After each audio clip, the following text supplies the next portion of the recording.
Cho Myung-ja ran away from home as a teenager to escape a father who beat her, finding her way to the red light district in a South Korean town that hosts a large US Army garrison.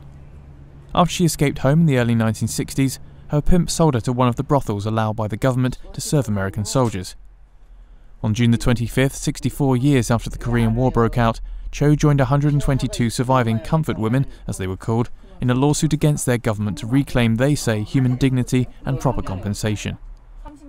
The suit comes as an embarrassing distraction for the South Korean government, which has pushed Japan to properly atone for what it says were World War II atrocities, including forcing women, many of them Korean, to serve as sex slaves for its soldiers.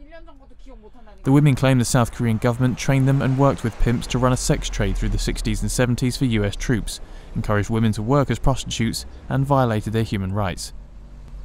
The suit was lodged with the Seoul Central District Court, and Reuters has seen the document laying out the accusations against the government and a demand for 10 million won, about £5,700 in compensation per plaintiff.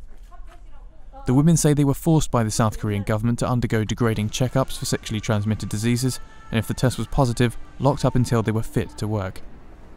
The lawsuit is a culmination of work by a handful of small and regional NGOs that came together in 2008 to gather their testimonies and seek legal advice. Hundreds of former prostitutes continue to live clustered around military bases in South Korea, many of them ill and poor, without family and financially unable to move.